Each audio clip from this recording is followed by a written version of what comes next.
Bonjour à tous, aujourd'hui en cette fin de saison, j'ai décidé de vous parler d'une plante assez banale qui s'appelle l'aubergine. Et l'aubergine, vous l'avez peut-être vu, nous en avons fait une exposition en cultivant 100 variétés cette année que nous avons présentée lors du festival dans les jardins de William Christie à Tirez en Vendée.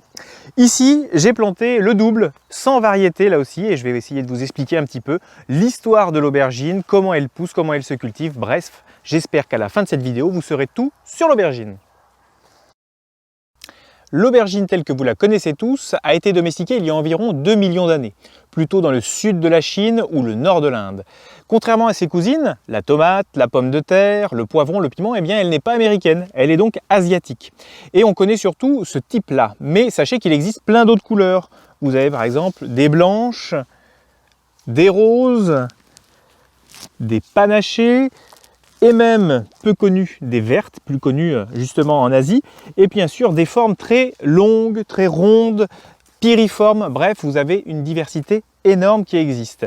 Sachez que c'est la combinaison entre la couleur de la chair et la couleur de la peau qui va leur donner toute cette différence de couleur. Mais il en existe d'autres que vous ne connaissez peut-être pas, qui sont les aubergines africaines. La fameuse aubergine africaine, la voici. On la croirait plus proche de la tomate vu sa forme et sa couleur, et pourtant sa fermeté et sa chair cotonneuse nous rappellent qu'elle est bien proche de l'aubergine. C'est une variété très ancienne que l'on retrouve dans quasiment toute l'Afrique. Elle a été diffusée entre autres par les impalas et les éléphants qui, en les consommant et les digérant, les ont disséminés un petit peu partout. On la consomme un peu différemment que l'aubergine traditionnelle que l'on connaît en Europe. On la consomme surtout en sauce. Elle a l'habitude d'être consommée avec des viandes, des poissons, en accompagnement puisqu'elle est très amère et elle apporte un goût très particulier à tous ces plats. On la connaît aussi sous d'autres formes, l'aubergine africaine. On a des formes un peu plus en forme d'olive, comme vous les voyez ici, qui vont eux aussi devenir orange à rouge. C'est ce qu'on appelle les variétés Gilo. Et ici, la variété Striped Toga est une variété que l'on retrouve au Brésil, car les esclaves, en partant d'Afrique, ont emporté avec eux des semences et on a pu cultiver en Amérique latine une grande quantité, là aussi, d'aubergines d'origine africaine. Parmi les variétés rouges, il en existe une qui n'est pas vraiment africaine. Cette variété-là est originaire des îles Fidji. Lorsque les colons découvrent les îles Fidji, ils découvrent aussi les peuples qui y vivent. Et les peuples qui y vivent, eh bien, avaient encore des rites cannibales. Lors de ces rites cannibales, ils consommaient ce petit fruit. Ce petit fruit qui est une aubergine, là aussi, Solanum uporo, surnommée la tomate des cannibales, qui a pour propriété de bien aider à digérer la chair humaine. Nous n'en avons pas encore parlé, mais historiquement, l'aubergine est partie de Chine et d'Inde grâce à la route de la soie. C'est comme ça qu'elle a conquis le monde, et en particulier l'Empire ottoman, la Turquie, le Pakistan, le Liban. Elle arrive au 5e siècle en Italie et en Espagne, et il faudra attendre le 17-18e siècle pour que réellement elle arrive en France. Les Français n'ont jamais réellement aimé l'aubergine. Je vous propose de faire un petit tour de cette collection et de faire un petit tour des singularités que l'on va pouvoir découvrir chez les aubergines. Tout d'abord, vous n'en avez peut-être jamais vu, mais la fleur d'aubergine est assez jolie. Elle est violette, elle rappelle fortement la pomme de terre, sa cousine. Et ici, vous avez une variété assez extraordinaire, une aubergine qui forme des grappes. Elle ne grossira pas beaucoup plus que ça, on la mange petite en pickles. Bref, c'était une découverte pour nous au Jardin des Curieux, nous n'avions jamais encore vu d'aubergine faisant des grappes. Vous avez d'autres variétés, comme ici Slim Jim, qui elle a un feuillage beaucoup plus pourpre que les autres, un caractère esthétique qui peut être intéressant si l'on souhaite faire de la décoration en même temps que planter des légumes. Vous avez là aussi des petits fruits qui vont être un peu plus gros une fois matures et qui vont se manger là aussi plutôt en pickles et dans d'autres préparations.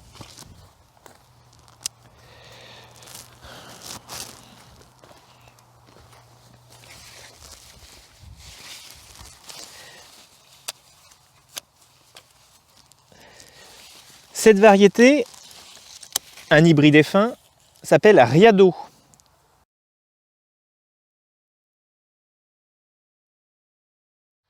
Les variétés laotiennes et thaïlandaises ont une particularité, elles sont souvent en ronde, elles sont consommées jeunes, elles sont très fermes. Et ici vous avez une variété qui est très esthétique qui s'appelle Thai Lavender ou Lao Lavender. Vous verrez des variétés qui ressemblent beaucoup à celle-ci.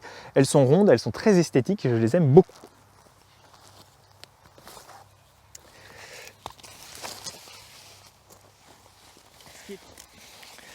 Voici une variété longue d'aubergine qui s'appelle Womana Long. Parmi les variétés qui sont en train de lâcher, on a cette jolie petite variété qui s'appelle Green Finger, les doigts verts. Nous avons vu des variétés avec des fleurs violettes, mais il existe aussi des variétés à fleurs blanches qui généralement donnent des fruits verts ou blancs.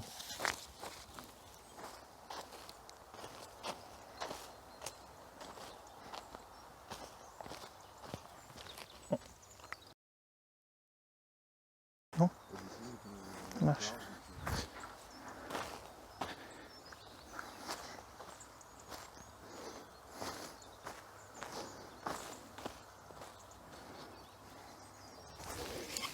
Elle est mignonne celle-là.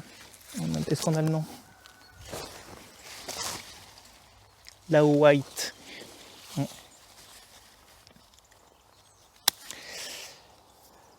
Petit type laotien, une aubergine qu'on appelle Lao White, un joli fruit bien rond, bien blanc, là aussi bien ferme. Les variétés rondes comme ça, de petite taille, ont la particularité d'être très souvent très fermes.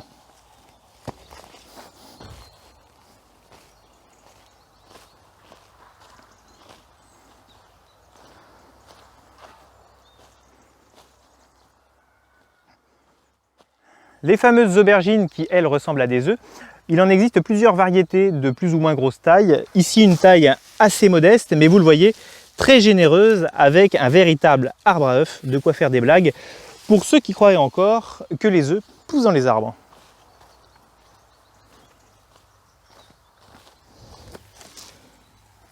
Je crois que j'en ai vu des brides. Attends. Attention à toi. Là, on n'avait pas mis le nom. Si. Chayola longue. On peut juste montrer comme ça. Regarde. Attends. Hop.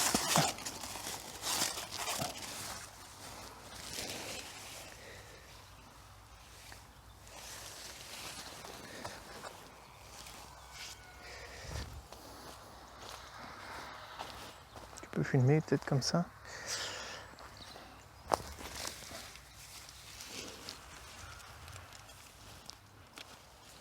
Nous n'avons pas dans cette collection que des variétés anciennes, nous avons aussi des hybrides parce que notre but était de montrer la diversité de tout ce qui existe et pourquoi ces variétés hybrides existent et sont sur vos étals aujourd'hui.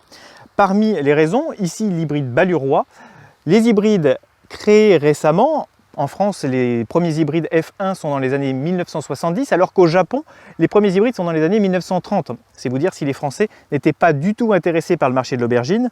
Quoi qu'il en soit, ces nouveaux hybrides n'ont pas d'épines. Voilà, on a essayé d'enlever les épines qui sont sur le calice, qui pouvaient blesser les fruits et qui sont très désagréables lorsqu'on veut cultiver et récolter les fruits. C'est un des critères des hybrides contemporains, ne plus avoir d'épines sur le calice.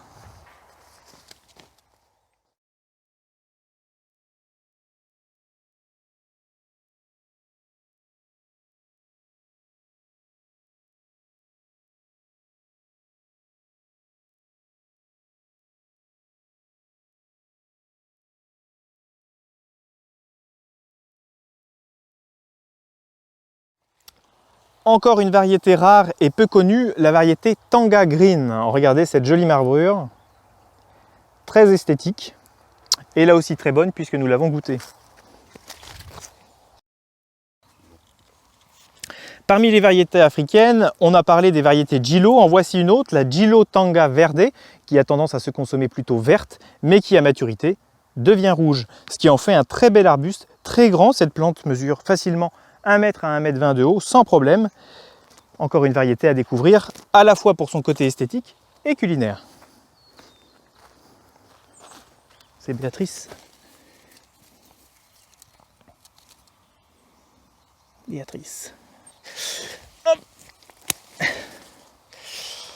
Certains vont probablement me haïr, mais c'est pas grave. Parmi les variétés qui ont vraiment remporté l'unanimité dans ces 100 variétés, c'est un hybride, la variété Béatrice F1, très généreuse, de très beaux fruits et très savoureux. C'est une des variétés qui a été plébiscitée lors de la dégustation de certaines de ces variétés.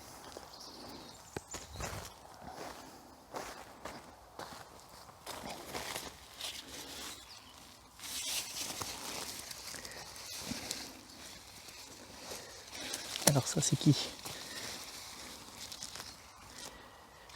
Karine. Bon, on va dire que c'est...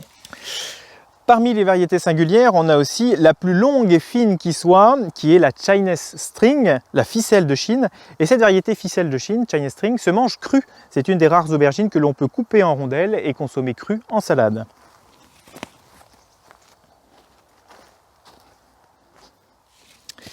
Parmi les intérêts esthétiques de l'aubergine, il y a le fameux calice, cette partie qui recouvre la fleur puis le fruit, qui, lorsqu'elle cache de la lumière la peau du fruit, donne cette jolie couleur jaune ou blanche la plupart du temps et donne cette démarcation intéressante. On pourrait faire un petit peu comme pour les pommes, je ne sais pas si vous connaissez, les pommes qui étaient marquées à l'époque avec un espèce de décalcomanie qui empêchait le soleil de pénétrer là où le décalcomanie était posé. On le décollait ensuite et toutes les pommes étaient marquées d'un sceau particulier et entre autres Louis XIV l'a beaucoup utilisé pour avoir des pommes avec un sceau royal. On pourrait le faire pour les aubergines.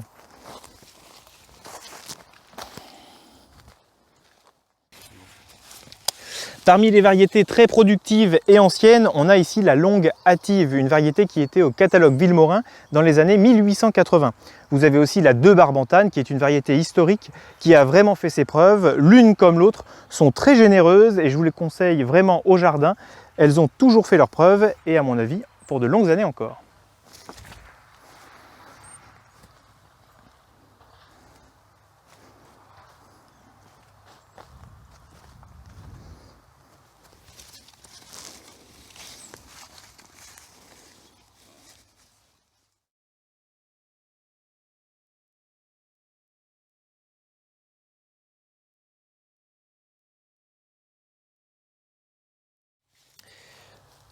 Parmi les variétés vertes, on a la Satsuma longue ici, une variété verte. Alors comme vous l'avez vu probablement dans la majorité des aubergines que nous avons cultivées, les aubergines ont cette particularité d'avoir la bonne couleur dès qu'elles sortent en fruits. Elles ne sont pas vertes puis d'une autre couleur, elles ont directement leur bonne couleur.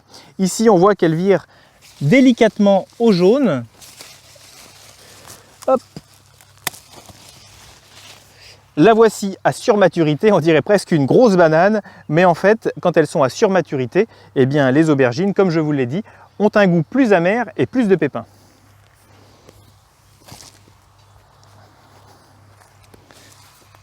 Thailand Green. Parmi les variétés vertes, on a ici la Thailand Green, une variété tout aussi intéressante gustativement. Ces variétés vertes ne donnent peut-être pas un grand appétit et pourtant elles ont des qualités gustatives qui sont tout à fait comparables aux violettes que l'on connaît. La variété Sharapova, là aussi un hybride, mais comme vous le voyez avec des fruits assez gros. Toujours un calice sans épines, des variétés assez intéressantes à cultiver, mais qui n'ont rien à envier, comme je vous l'ai dit, à quelques variétés anciennes. J'espère que vous en savez plus sur les aubergines. Je vous donne rendez-vous prochainement dans des vidéos pour savoir comment les semer, les repiquer, les planter au jardin. Retrouvez-nous bien sûr sur notre chaîne YouTube Le Jardin des Curieux et sur notre site internet www.lejardindescurieux.com pour y trouver plein de graines de plantes curieuses. Et comme je vous le dis à chaque fois, surtout n'oubliez pas, restez curieux!